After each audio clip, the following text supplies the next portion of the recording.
Alright, so here we are entering the 1780 turn. We got a Habsburg death. And there was another leader death too. Nothing too impressive happened on the leaders. Habsburg's lousy leader other than the diplomacy. And let's see, who else? Not the English. I think the Spanish leader is new as well. Again, good diplomacy, but the other values, nothing to write home about. Got some leaders to put back on the map. Okay.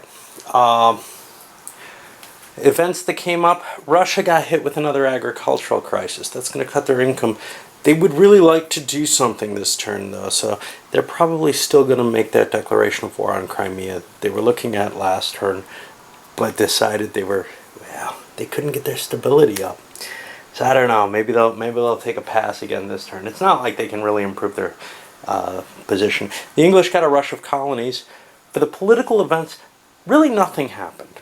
We had a destabilization which further hurt France's big coalition. You can see revolutionary France is not able to hold on to things the way the royalist France was. We also had a revolt show up in New York, and I decided, well, what the hell, I'll use Benedict Arnold since he's still kicking around, and unlike Washington, he doesn't have another possible allegiance. He's a pretty good leader, not as good as Washington for this, but I figure it makes sense. They were supposed to get a leader. That'll create a little bit of a problem for the English, but they have armies in place and leaders. It probably will be enough to tie them up and make them not want to fight a war this turn as well.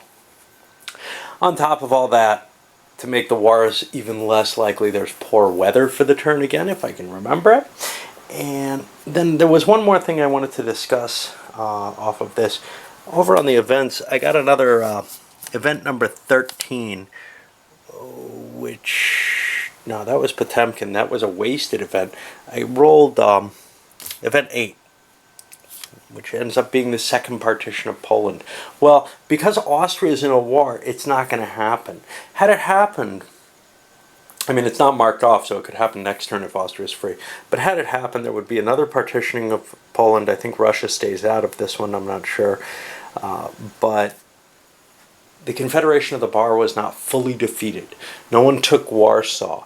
So it would still mean a war to take more provinces. Everybody's kind of disappointed at Austria for having started a war and spoiled, Russia's disappointed, and spoiled their chances of maybe getting some more Polish provinces. I don't know. Anyway, I guess we're ready to go on to the diplomacy phase. I can't imagine a lot happening here, except maybe people trying to align countries for the end of the game victory points and things of that nature, which they've been doing. Spain lost theirs too. They lost Bavaria, which was one of the things they were kind of counting on. They're trying to get the most Holy Roman Empire miners or most Italian miners. Well, they're kind of failing in both directions. All right. Okay, the Holy Roman Empire was uncontested. The Austrians therefore won it. The French had no votes going into it. They looked, it was basically, hey, throw all $300 you have in your treasury for a reasonable chance at getting it. And it didn't seem worthwhile, and the Austrians didn't spend anything. They can't afford to. Then for the diplomacy itself, England picked up Scotland in vassal finally again. That gives them some additional income, as well as, see, here's the problem. They're not going to get the Irish territories, it doesn't look like. And that's a victory condition for them to have all of the British Isles. Nobody declared war. And the the Austrians, I don't have a space for Austria here. See, it says Venice, Netherlands. It doesn't say Austria. Anyway, the Austrians and the French both went for Prussia, as you could see. The Austrians got them. That's really kind of a defensive maneuver for them. They want that big, powerful Prussian army not to be against them. And there's also a victory point bonus to having Prussia in alliance. So a couple of victory points moved here, but Mainly it's an end of the game type thing, assuming we don't have another destabilization next turn. Prussia is really prone to it with its big old 9. Chances are it'll move at least one space down. Alright. Okay, well, we're making our way into the rounds at this point. Economically, well, for the admin stuff, Venice built up a large army. France pretty much had its army. They didn't really have anything to grow. They've already shifted some forces in. Habsburgs built up some of their extra forces to reinforce things. We see Moldavia getting additional troops. Turks building up additional infantry to push into their army. What else? Elsewhere. Yeah, failure over here in trying to expand the trading posts into there. English. Cook managed to produce his trading post. Clive didn't get one. English still have to deal with this. Alright. Somewhat of a ridiculous turn, to tell you the truth. First 3 rounds, bad weather, canceled the round entirely.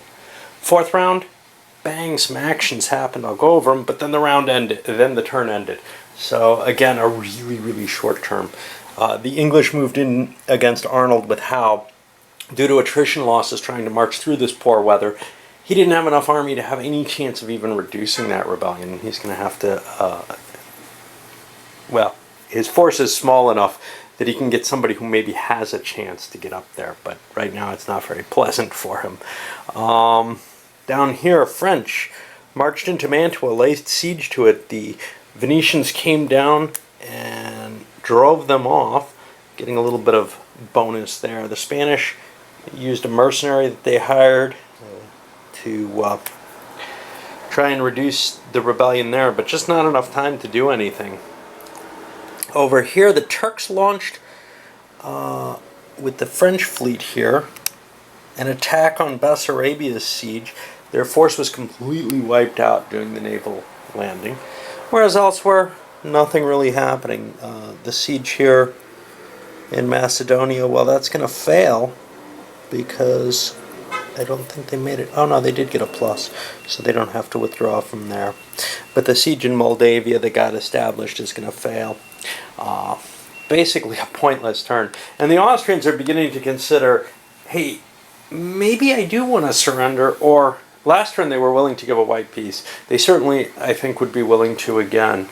And I'm not so sure the French and Turks are opposed to that idea.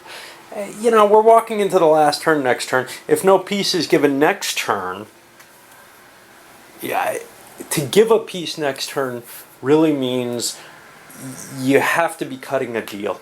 It has to be something worthwhile to the players. So it may be decided that there's just no value and we might as well improve ourselves maybe against a minor or something rather than pursue this war because this is pointless. Of course, the French kind of don't want the Austrians to be able to pursue a war against a minor. So who knows? Anyway, on to the administrative stuff on the turn. No peace was available.